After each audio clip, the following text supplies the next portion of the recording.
Let us abide in God's love. With the help of God's grace, we will struggle for justice. with the compassion of Christ, we will stand for what is true. with God's abiding kindness, we will love even our enemies. with the love of Christ, we will resist all evil. with God's unending faithfulness, we will work to build the beloved community. with Christ's passionate love, we will carry the cross. with God's overwhelming goodness, we will walk as pilgrims of peace. with Christ's fervent conviction, we will labor for truth. with God's infinite mercy, we will live in solidarity with all people. with conversion of heart, we will care for earth, our common home. In the end, there are three things that last: faith, hope, and love. And the greatest of these is love. Let us abide in God's love. Thanks be to God. Amen. Sister Katrina has Zoomed with us several times in the Root and Branch Synod journey, but it's a delight to welcome her this afternoon as a guest speaker. I first met Sister Katrina in 2019 at a Justice and Peace weekend at the Hayes Conference Centre in Swanwick. I saw straight away that if she would agree to speak at a parishioners' call meeting in Salisbury, her exciting witness of Christian prayer and activism would inspire parishioners. Her courage would encourage them not to be afraid of speaking out about how they want our church to develop. Sister Katrina and I spoke briefly a couple of times, and to my great joy, she did agree to come to Salisbury. However, just as I was about to leave the centre, I realised I hadn't asked for her contact details, but the Holy Spirit was not going to let her get away. As I opened the outer door of the accommodation block to leave, who should be coming in through the other way but Sister Katrina? As it turned out, Sister Katrina couldn't come to the parishioners' call meeting because, having been demonstrating and arrested several times in London the previous week for Extinction Rebellion, she was laid low with a severe cold. However, our plan, and surely the plan of the Holy Spirit, for her to speak to parishioners, has now wonderfully materialised in Root and Branch Synod. The number of parishioners who can hear her has been multiplied many times. Sister Katrina comes from Belfast in the north of Ireland, where she and her faith were shaped by the backdrop of the Troubles. After graduating with a degree in biblical studies from Sheffield University, she spent a year at the Sheffield Urban Theology Unit, where she engaged in praxis theology. A campaigner and an activist, she became a trade unionist, and she has been involved in peace campaigns, focusing on the arms trade and nuclear weapons. In 2001, Sister Katrina became a Catholic. Then, as a member of the London Catholic worker community in Hackney, she had the privilege of living alongside those made destitute by our racist and arbitrary asylum system. Hearing their stories galvanized her commitment to non-violent direct action and her willingness to risk arrests. In 2012, Katrina joined the Sisters of St. Joseph of Peace, an order focused on bringing peace through justice. She is currently on the congregation formation team. She also offers spiritual accompaniment to those who are discerning God's call in their lives, but who are often struggling to find their place in the church. Sister Katrina now lives in Nottingham, where the Sisters of Peace are about to open a new convent. It will be a house of prayer and hospitality that the sisters will share with women who have been made destitute by the UK asylum system. Sister Katrina, I look forward to hearing you. Thank you, Pam. Thank you very much. And yeah, what a generous introduction. I've got quite a lot to live up to now. Usually when I come here on a Tuesday, I'm very relaxed. I have my cup of tea, but I tell you, sitting in this hot spot is a totally different thing. But it's great to be with you, and I'm looking forward to sharing some thoughts and reflections this afternoon. But I just want to begin by acknowledging the breadth and depth of wisdom and experience in this group. Many of you have been praying, campaigning, and faithfully witnessing to all that is at the heart of Root and Branch for years, if not decades. So what I bring today may not be new to many of you, but I do pray, and it really is my prayer, that as we approach this through the lens of non-violence, we will be called afresh to our baptismal call to be prophets of equality, to be prophets of justice, and to be prophets of peace and non-violence. So thank you, and let's begin our time together. I'm going to try and share my screen with you.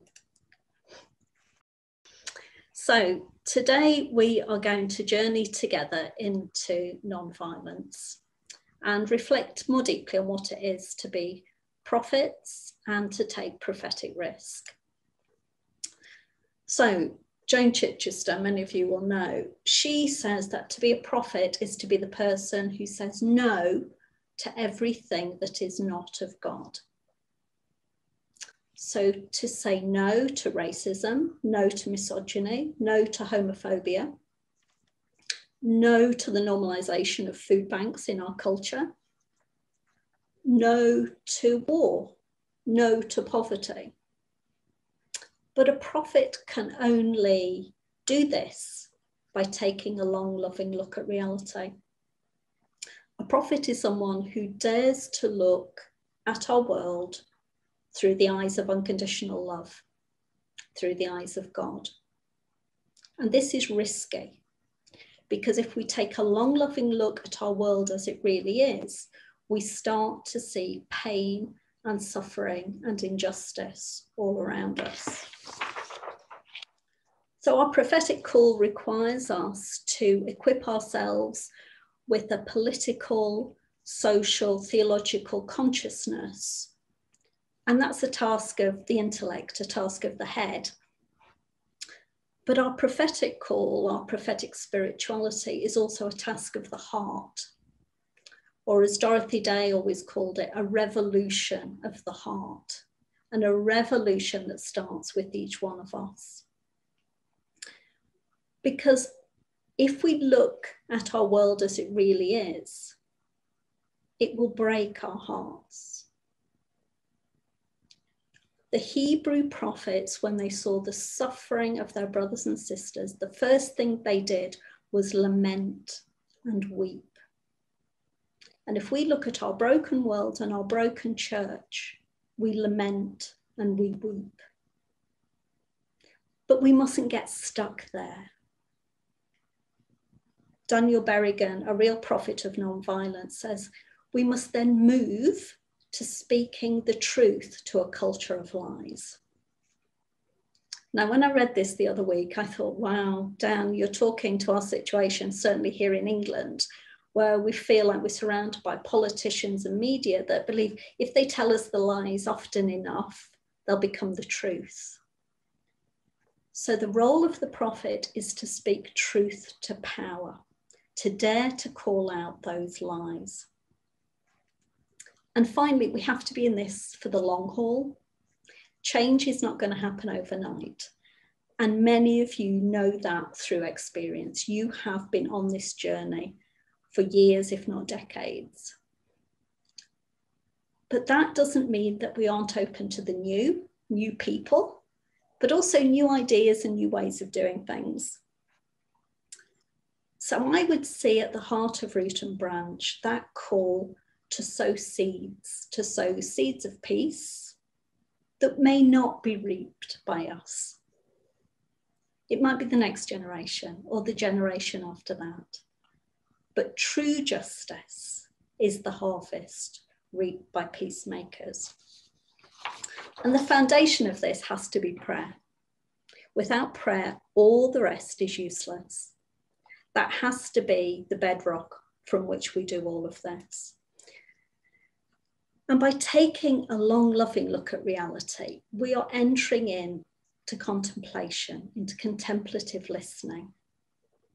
And that listening takes us to our deepest selves, so we can attune to what is ours to do. We can't do everything. I can't do everything. You can't do everything. We're not asked to do everything. We're asked to do something.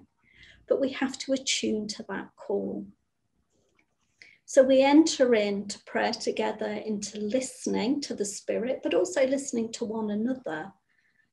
Not so we can just, say, oh, well, we've done our bit. We do that to hear our call, and we do it to be freed for non-violent, selfless, liberating action. I love the way Constance Fitzgerald names this. Contemplation has to be part of our activism so that we become freed for non-violent, selfless, liberating action. And we've begun this process in Root and Branch, that gentle listening to one another and to the Spirit. Because the first act of resistance, the first prophetic act of saying, no, this is not of God, is our prayer.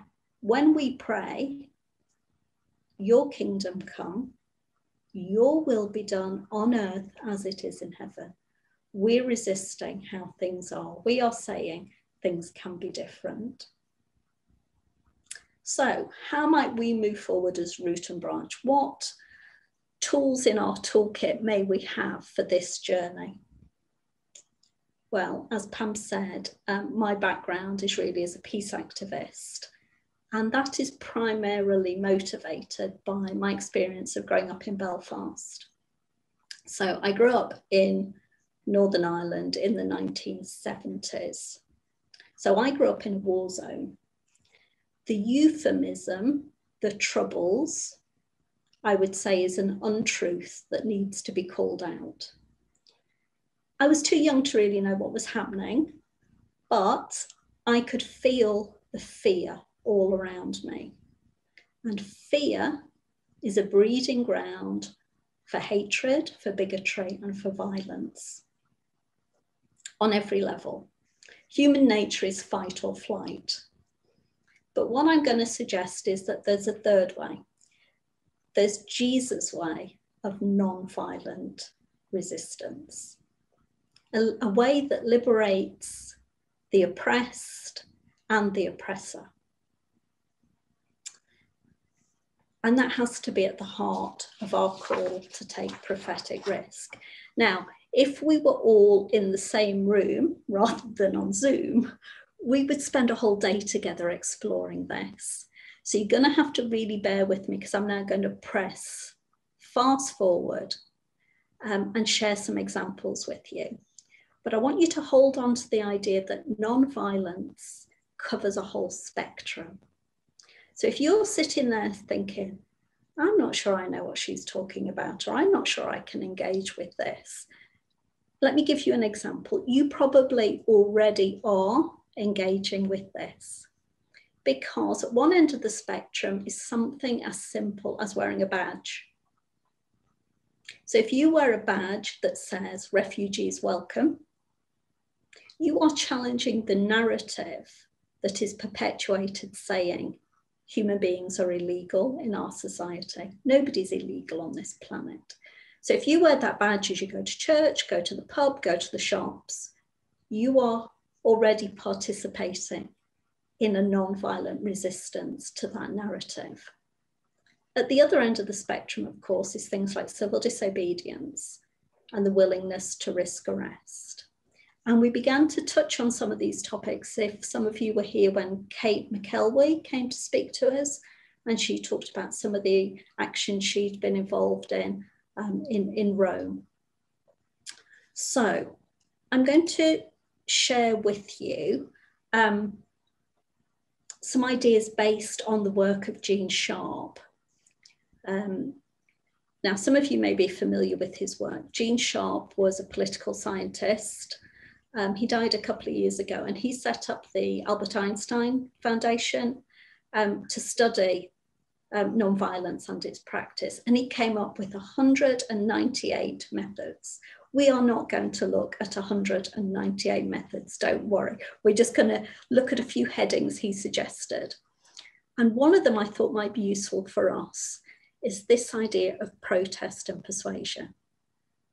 Because if we are going to change things in our church, we have to persuade others to join us in this movement. So in this list of things you've probably been involved in, you've probably all been on a march. Was it maybe the anti-poll tax march or a march to save your local hospital? You've probably also been on religious processions, particularly if you're of a certain age and from a certain background. You will have, even as a child, maybe been on a religious procession, but you may not have thought of that as a political act.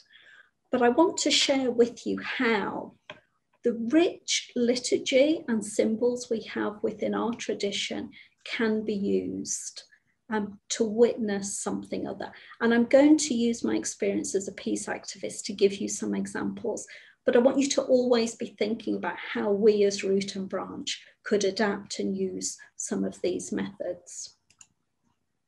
So the first example I'm going to share with you is of an action I took part in 2009. And I'd already become involved in something called Campaign Against the Arms Trade, which some of you will have heard of. What you may not have heard of is something called DICE, which stands for Defence and Security Equipment International. Now, the reason you probably haven't heard of this is because the arms trade is notorious for being shadowy and secretive. It's always really hard to get information. But what you may not know, that is every 2 years, DICE holds the world's second largest arms fair in London at the Excel Centre. The Excel Centre is in Docklands, so this site is big enough to welcome something like 250 arms companies at any one time. And because it's on the docks, the warships can dock and helicopters can land. So we're not talking about sharing a few guns. We're talking about serious military equipment. And this happens every 2 years. And just a note, it is heavily subsidised by our government. So your taxes are paying for this event, which makes billions for arms dealers and obviously ends up in the suffering of our brothers and sisters across the world. So that's the arms fair. And in this picture, you can see the arms dealers queuing up in the background to go into the arms fair. What you can't see are the double-decker buses appearing every 5 minutes to drop off more of them. So in their hundreds, they're going into this event, including military. So this is one of the first big actions I ever did. And I don't think I've ever been so frightened in my life. My knees were knocking so much, I didn't think I'd actually be able to walk to do what we needed to do. And the reason we're dressed like this, some of you know, the other person in this photograph is Martin Newell, who's also a religious. The reason we're dressed like this was we were trying to blend in with the arms dealers. A friend saw this photo and said, "You look like a Franciscan nun." I took that as a compliment, but that was not actually the look I was going for. So we managed to get through the first line of security. I had a bottle of red paint in my bag, and I poured red paint over their sign to symbolise the blood of the innocent, the victims of war. Then we knelt down and we prayed. And we prayed the litany of resistance, and we read part of the litany of resistance at the beginning of our time together today. We thought we'd be arrested straight away, but we were there for nearly an hour because the police didn't know what to do with us. The arms dealers couldn't look us in the eye. One out of the thousands that passed us in that hour, one came and spoke to me, and he said, "I fear you may be right." We were arrested. We were charged with criminal damage. Think of the damage done by the arms fair, but we were charged with criminal damage. So this is just one example of how we could maybe resist, how the symbols of prayer and liturgy can be used to proclaim a message, to say no to the injustices of our world. But there's lots of other ways. But you might be looking and thinking, well, there was 2 of you. What difference does it make? I have that thought quite a lot, I assure you. But I want to fast forward to Dicey 2019. So that was the last Arms Fair. And the picture you can see is of 300 people blocking the road into the Arms Fair. So in 2009, there was 2 of us. On just one day, there was over 300 people willing to risk arrest. The movement had grown so much that we were able to organise action before the arms dealers arrived. We organised actions to try and block the road to stop the weapons even getting into the Excel Centre. So on one day, it would be a coalition of environmental groups doing some actions, another day a coalition of refugee solidarity groups, and now we have a coalition of faith groups called No Faith in War. What the picture doesn't show is all the hundreds of people on the pavement supporting us. So in just 10 years, that had snowballed. And we had Quaker meeting, so we sat in silence.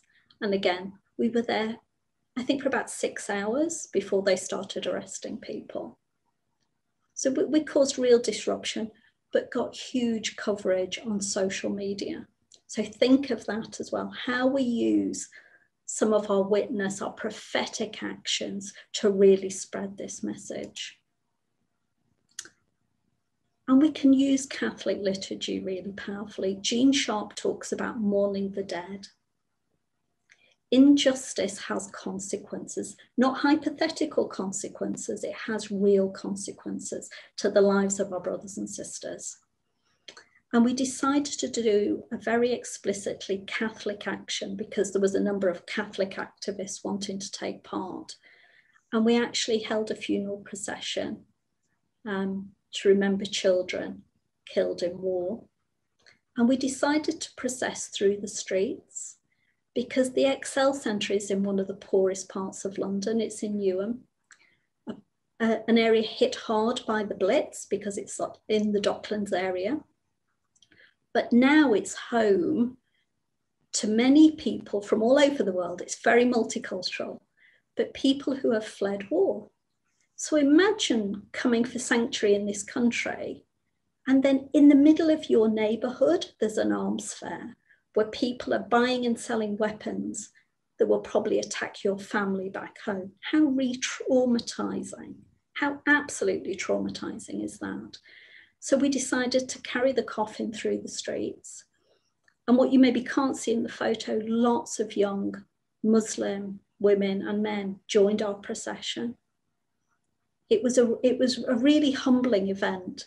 And again, we moved into the road, we poured paint on the road. And there was only 4 of us. And then gradually more and more people came into the road. And you can see the police in a huddle in the corner. They're talking, they don't know what to do. How do you disrupt a funeral? How do you disrupt a funeral? How do you move a coffin? But there was lorry after lorry backed up along the road, you know, angry drivers, angry arms dealers. Again, we were moved on, although we weren't arrested this time. So just bear that in mind. But actions can be creative, they can be beautiful. I put this together before, sadly, all the horrendous events we're seeing in Palestine came to the forefront in the past few days. But one of the days of actions has always been around Palestine solidarity.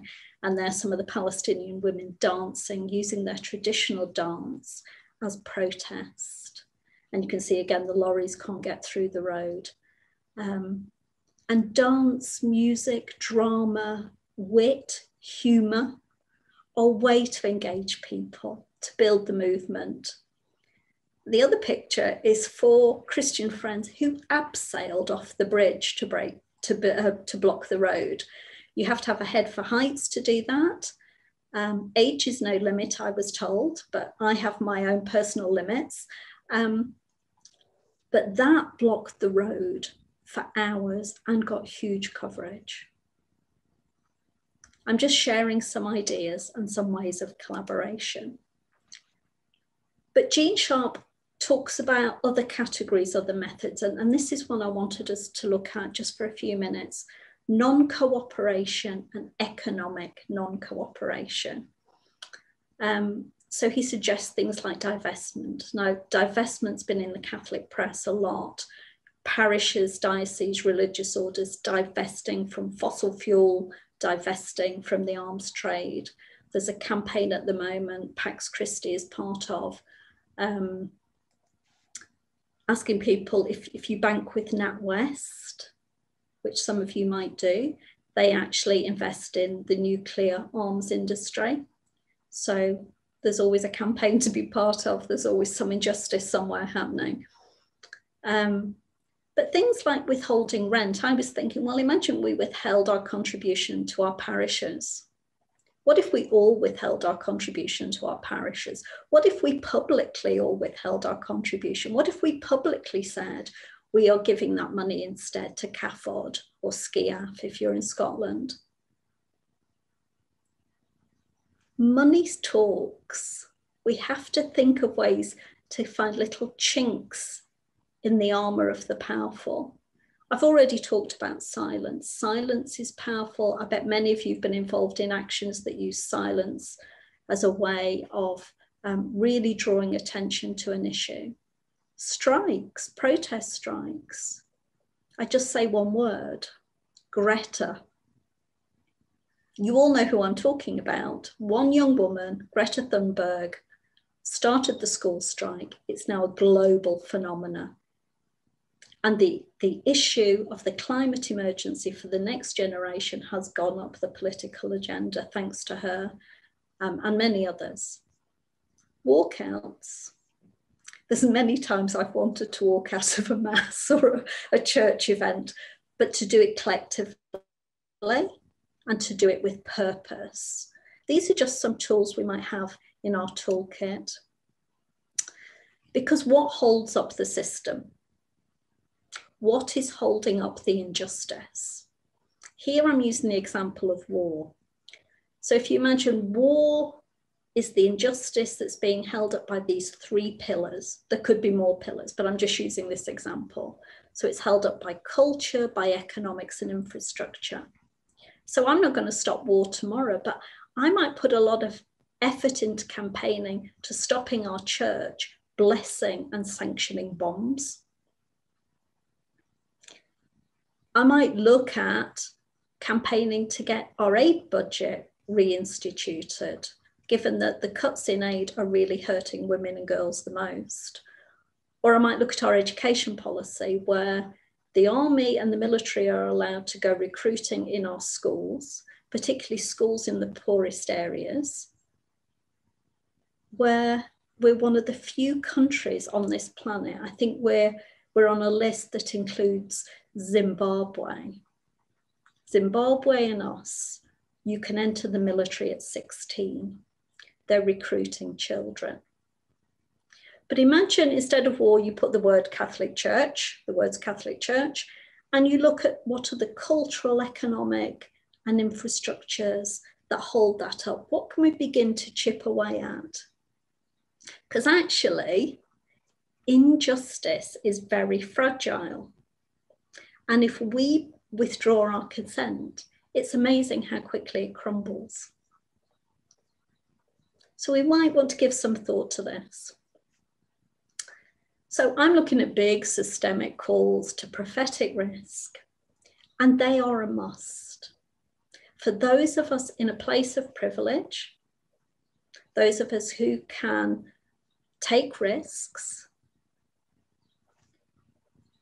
that has to be our vocation, that has to be our call. We have to spread the good news, the evangelical good news of non-violence. But that doesn't mean we don't address the suffering that is already around us and the suffering that isn't going to change and disappear overnight.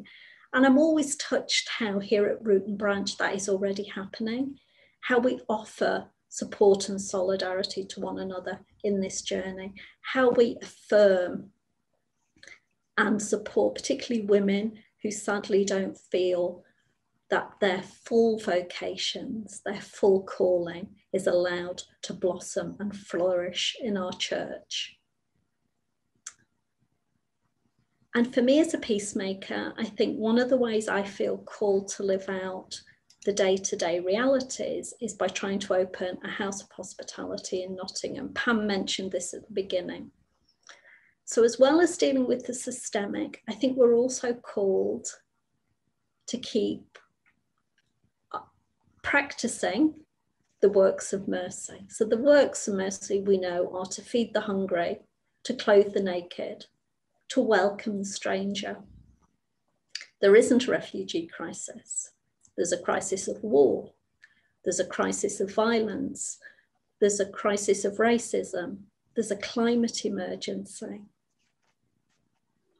And sadly, in Europe and in Western cultures, we have forgotten our sacred duty, which is always to welcome the stranger. So we want to renovate this old property, and together with a couple of other sisters, we're going to share our home with people who are sadly made destitute by our asylum system. So that's a way of taking a long, loving look at our reality, to see the suffering, to lament and weep, but not get stuck there. Let's not get stuck there. Let's find creative ways to address the systems that bring about this injustice, remembering that these systems are weak because they are by their very nature unjust. So I can't really come and talk to you without giving one last mention to the founder of my congregation. So I'm a sister of St. Joseph of Peace, and we were founded by Margaret Anna Cusack, also known as the Nun of Kenmare. She was from Ireland. She was a convert to Catholicism. She was a feminist. She was an environmentalist. She was a prophet. When she tried to found our congregation, she wanted to start in Ireland, but the bishops blocked her at every turn because she'd been a prolific writer as the Nun of Kenmare, and she had written very political books and pamphlets criticising the landowners in Ireland. So she was blocked. So thank God she was welcomed by the Bishop of Nottingham at the time, who welcomed her with open arms. He was very progressive. And so we began in 1884 with the charism to bring peace through justice in our homes, in our church, and in our society. Very quickly, the work spread to the US, where she wanted to welcome refugees. And of course, those refugees were women from Ireland, being forced to migrate, not choosing to migrate, being economically forced to migrate to the US because of the poverty in Ireland. But the bishops had already heard about her. And very quickly, they said we weren't allowed to take new vocations. And if a new movement can't welcome new people, it dies. So after just 4 years, she decided she would step aside, and she said, if this movement is of God, it will survive.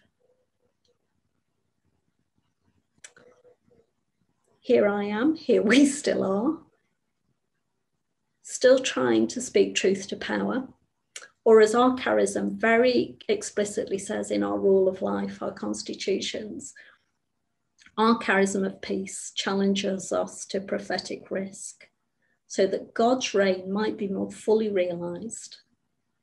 Confident in God's faithful love and collaborating with others who work for justice and peace, we face the future with gratitude and hope. Amen. Thank you, everyone. I will stop sharing my screen. If I can. Mine. Katrina, thank you very much indeed. Certainly it was the Holy Spirit that guided us to meet on that weekend, because you couldn't have said anything which was truer to the spirit of what we're trying to do in Root and Branch Synod, because we are trying to be prophetic. Everything we do starts and ends with prayer. And we want to confront pain and justice, not just in the church, but everywhere. But one of the great obstacles which we find, and everybody recognizes in our church, is that we are all afraid. Women are afraid, men are afraid, bishops are afraid of stepping out of line in any way whatsoever. But your stirring words give us courage to do it, and to do it creatively and lovingly and with our complete hearts and intellect. Thank you very much, Katrina. Thank you, Pam. Thank you.